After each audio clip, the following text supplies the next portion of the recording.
함께 신앙 고백하시겠습니다.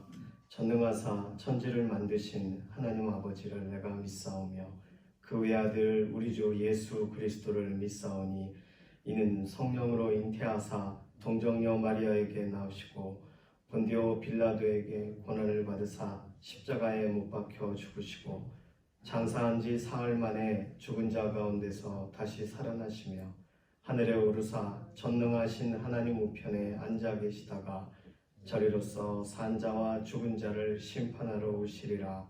성령을 믿사오며 거룩한 교회와 성도가 서로 교통하는 것과 죄를 사하여 주시는 것과 몸이 다시 사는 것과 영원히 사는 것을 믿사옵나이다.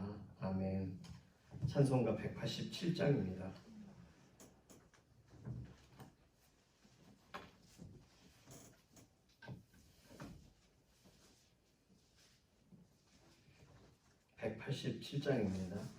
비둘기같이 온유한 은혜의 성령 오셔서 거친 맘 어루만지사 위로와 평화 주소서. 진리의 빛을 비추사 주의 길 바로 걸으며 주님을 옆에 모시고 경건히 살게 하소서. 주님과 동행하면서 거룩한 길로 행하며 진리의 예수 붙잡고 길 잃지 않게 하소서. 연약한 나를 도우사 하나님 나라 이르러 주님의 품에 안기는 영원한 안식 주소서.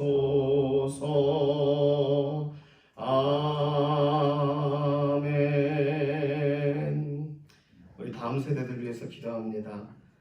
공부의 환경, 배움의 환경에서 하나님께서 그들의 삶을 열어주고 계시다는 것, 공급하고 계시는 분이라는 것, 모든 지혜와 지식의 근원이 되신다는 것, 그 사실을 기억하며 학교 공부에서도 또 어떠한 배움의 현장에서도 하나님을 경외함으로 오늘 하루 살아갈 수 있도록, 그리고 학교에 또 출입하는 모든 과정에 코로나와 관련된 질병이나 여러 가지 어려움들에 노출시킨 여러 환경들이 있는데 하나님 보호하여 주셔서 우리 다음 세대들이 건강하게 하나님께서 기회를 주시는 그 기회를 따라 오늘도 행복한 예수님과 동행하는 하루 되게 해달라고 첫 번째 기도 제목입니다.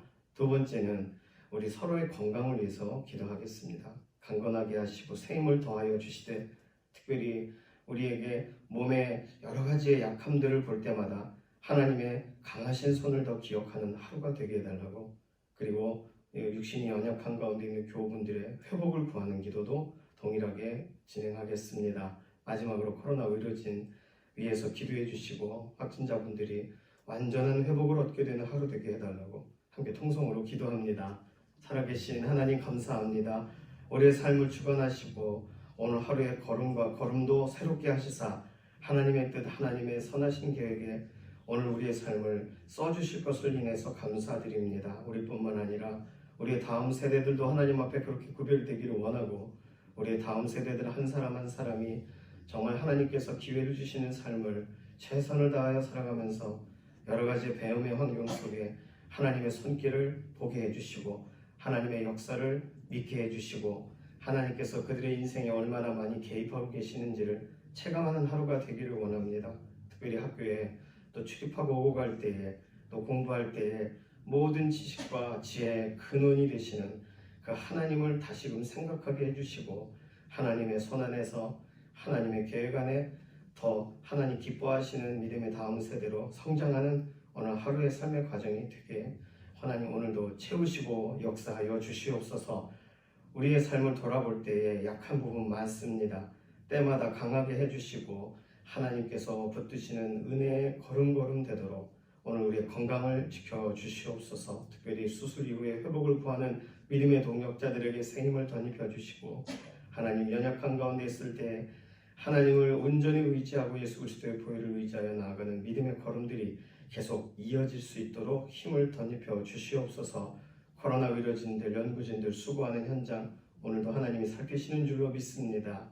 연약한 가운데 놓여져 있는 확신 판정을 받으신 분들이 완전한 쾌유와 치유를 얻도록 오늘도 하나님께서 그곳에 역사하고 계심을 드러내 주시고 그곳에서 하나님을 더 깊이 믿어지는 복된 현장이 되도록 오늘도 이끌어 주시옵소서. 우리 기도할 것이 많습니다. 모든 기도의 제목들을 이미 알고 계시니 오늘 새벽 기도하고 하나님 앞에 우리의 마음을 내려놓고 갈 수 있도록 이 시간을 사용하여 주시옵소서. 감사드리며 살아계신 예수님의 이름으로 기도드립니다. 아멘. 레위기 19장 13절에서 18절까지 말씀입니다.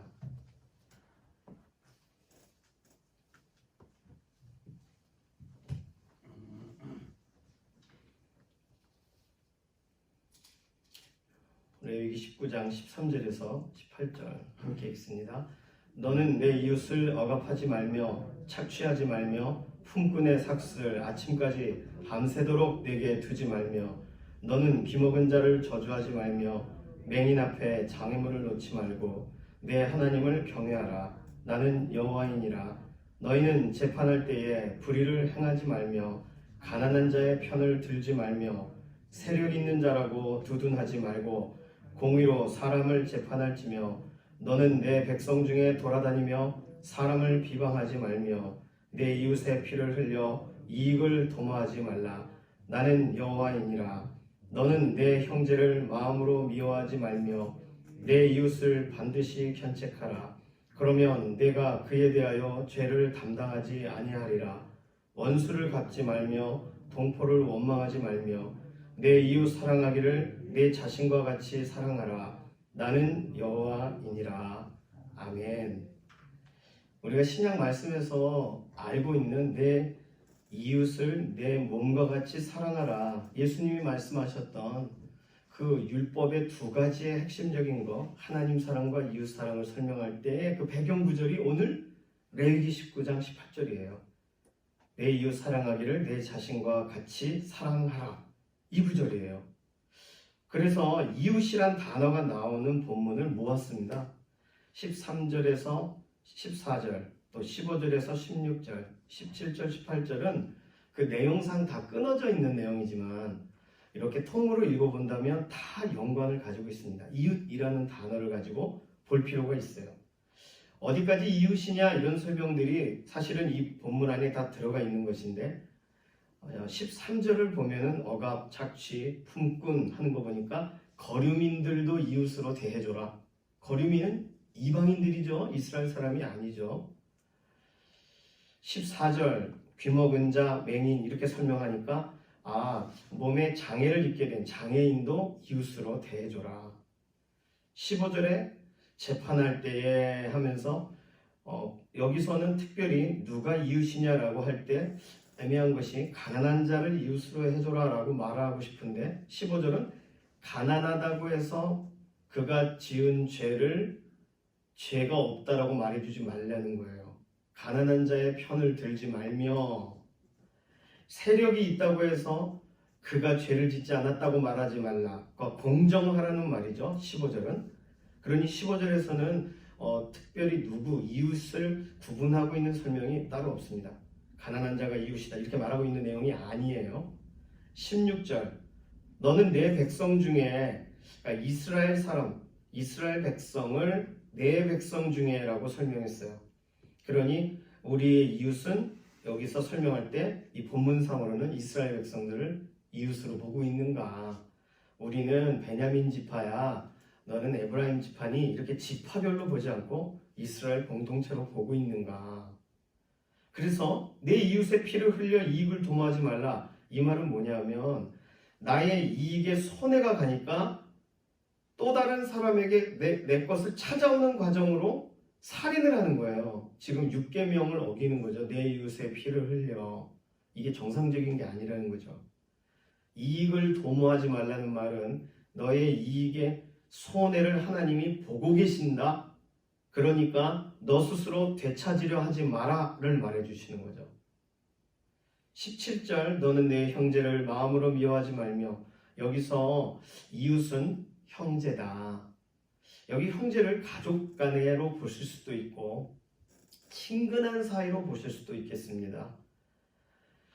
형제는 위급할 때를 위하여 있느니라 그러셨는데 형제를 마음으로 미워하면 그러면은 안 되죠.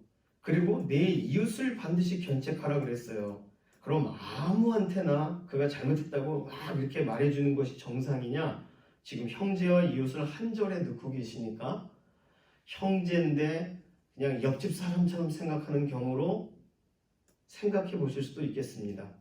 형님을 형님으로, 동생을 아웃님으로 대하는 게 아니라 그냥 이 동네 사람으로 대하는 거예요. 언제 이런 일이 발생하냐면 법정에 섰을 때 그렇습니다. 그냥 함께 잘한 건 다 필요 없고 결국은 돈 문제로 서로 싸우는 거예요. 그러니 오히려 이런 부분은 형제를 미워하지 말고 오히려 하나님의 법도와 하나님의 기준에 대해 말해주라 이거죠. 그러면 내가 그에 대해 죄를 담당하지 아니하리라 말해줬으니까.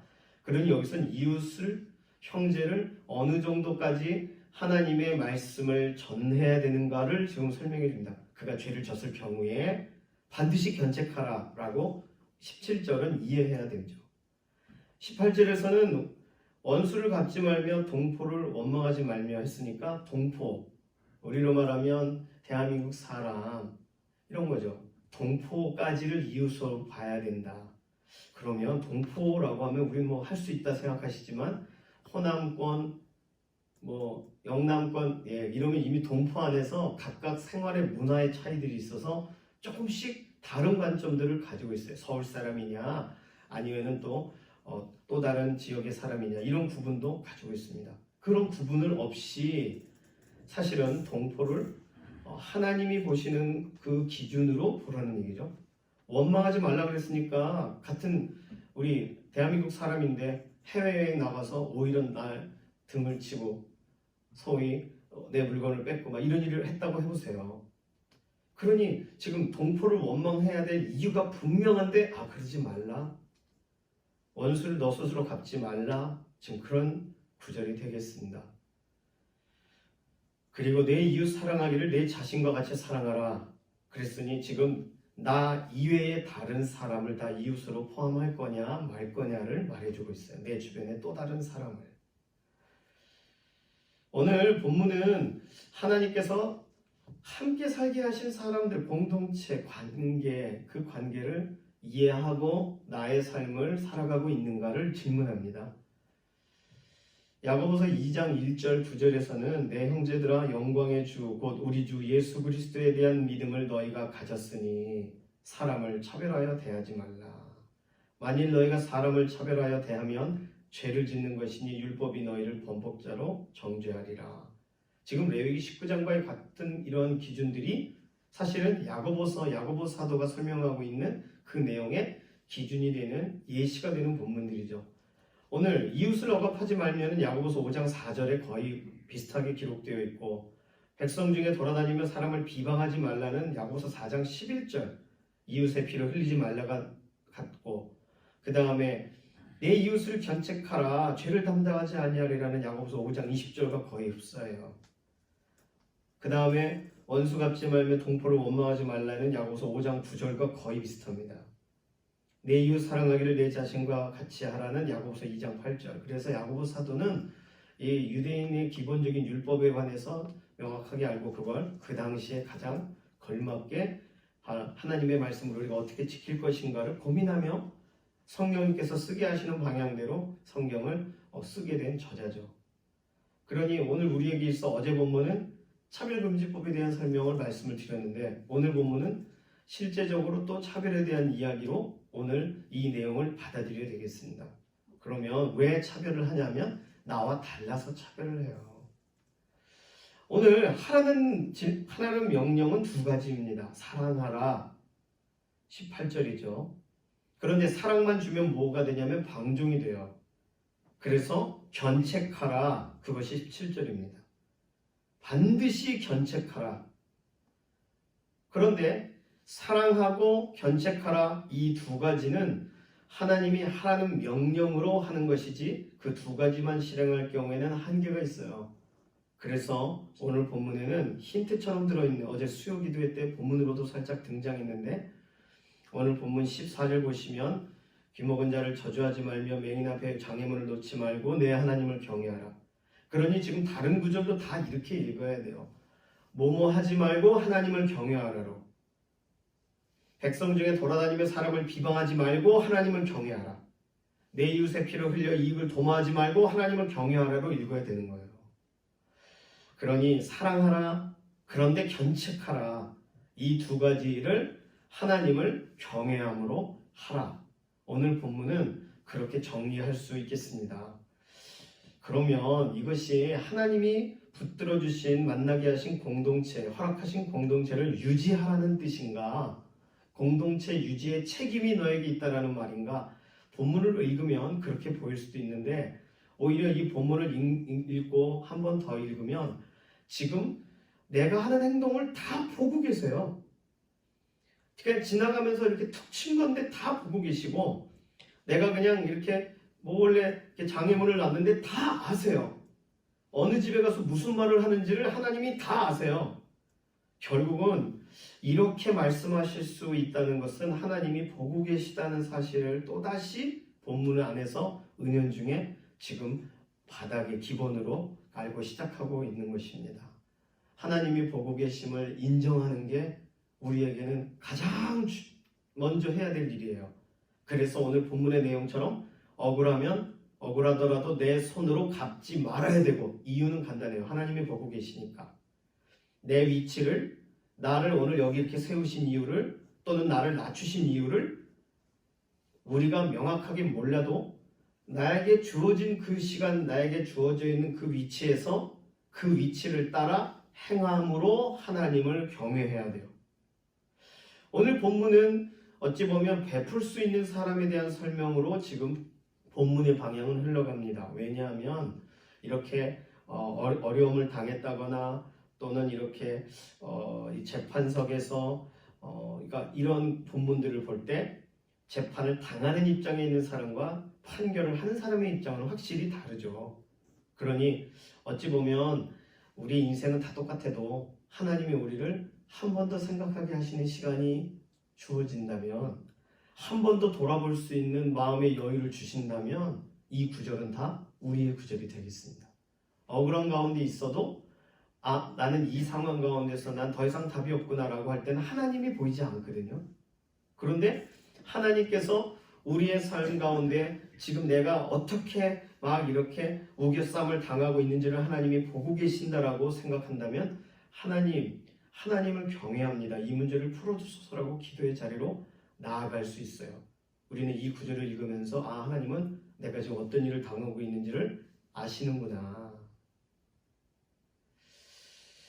그러니 하나님이 보신 것을 인정하고 내 손으로 갚지 않고 하나님을 경외하는 것이 소위 19장에서 설명하고 있는 거룩을 따르는 사람의 태도로 오늘 하나님은 규정하고 계십니다.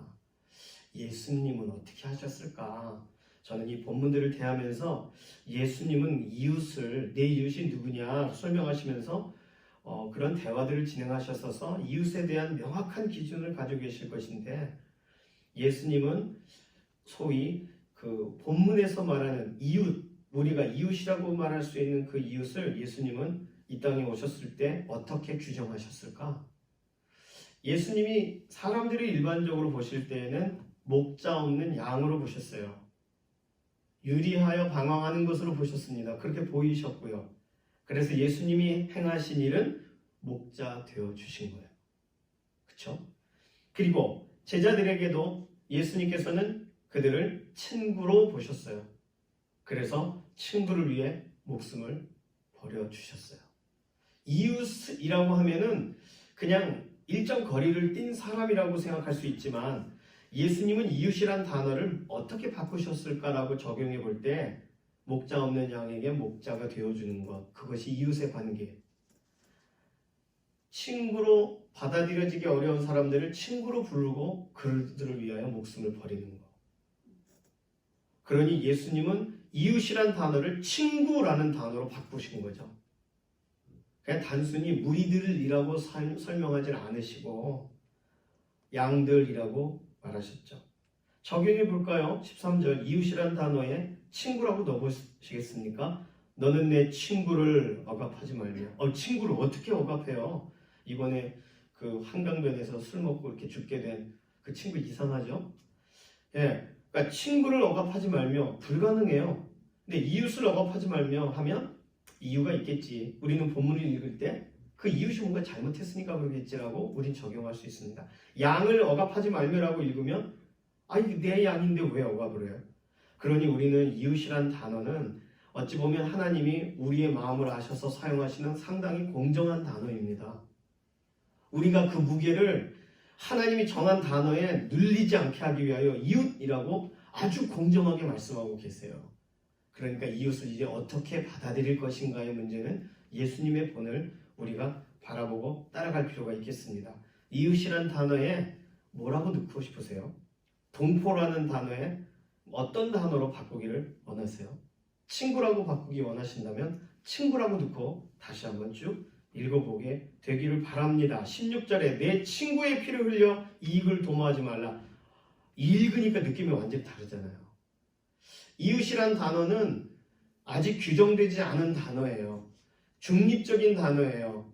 이웃은 친할 수도 있고 거리를 뛰는 것도 일반적일 수 있어요. 하나님은 우리의 속사정을 아세요. 너의 이웃은 누구냐라고 질문하실 수 있어요. 사실 그 사람은 양입니다 라고 하면 우리의 어떤 위치를 취해야 되는지가 이제 결정할 수 있겠죠. 오늘 본문은 다양한 이야기를 하는 것 같으나 결국은 하나님의 본심, 하나님이 우리를 향하고 계시고 다른 많은 사람에게도 마찬가지지만 그러나 오늘 우리에게 하나님이 한 번 더 물으시는 거예요. 하나님을 아는 백성아 어떻게 하겠느냐라고 질문하시는 거예요. 우리에게 기회가 주어졌을 때 재판할 때라고 하니 기회가 주어졌을 때 어떻게 할 거냐고 질문하시는 거예요. 오늘 우리의 삶을 돌아보면서 우리는 언제나 기회가 없고 누군가에 의해서 끌려가는 것 같다고 생각한다면 하나님이 나의 삶을 보시고 하나님이 나에게도 또 다른 사람을 일으킬 기회를 주신다는 사실을 기억해야 되겠고 오늘 나에게 작은 기회라도 주고 계신다면 나는 그 기회를 어떤 방식으로 사용할 것인가? 이웃, 다시 말하면 내가 이웃을 친구로 여기면 이웃을 양으로 여기면 예수님처럼 그럼 우리는 오늘의 본문을 다르게 읽어야 되겠죠. 오늘 적용의 사례들은 각각 다르겠지만 하나님이 우리에게 요구하시는 것은 같습니다. 거룩이란 하나님을 경외하고 하나님만 바라보는 게 아니라 하나님을 바라본 그 눈으로 세상을 보는 거니까요. 오늘 우리의 삶 속에서 우리가 어떤 일을 경험할지 모릅니다. 오늘 하루 어떻게 걸어가게 될지 하나님께서 보게 하시는 이 기준대로 보기를 원하고 예수 그리스도께서 우리를 향하셨던 그 눈빛 그대로 우리가 그 시선을 갖기를 원합니다.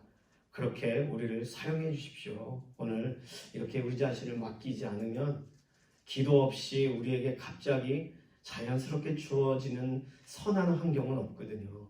오늘 아침에 함께 기도하면서 하나님 나를 써주십시오. 이 본문 이렇게 설명하지 말고 자연스럽게 이 일들이 가능해지도록 하나님 나를 사용해 주십시오. 예수님의 선하신 계획의 일부가 되기를 원합니다. 우리 자신을 맡기는 기도로 잠시 기도하겠습니다. 살아계신 하나님 감사합니다. 우리의 인생을 주관하셔서 오늘 이 말씀이 정말 이루어지도록 우리는 우리 스스로는 결단하기 어려울 때가 있지만 그러나 하나님은 이 모든 것을 적용하시는 분이십니다. 예수님의 시선을 우리에게 주시고 하나님의 그 본심을 우리가 이해하는 마음을 갖게 해주시고 성령님의 인도에 따라가는 소망의 걸음이 되게 하여 주시옵소서. 감사드리며 살아계신 예수님의 이름으로 기도드립니다. 아멘. 찬송가 212장입니다.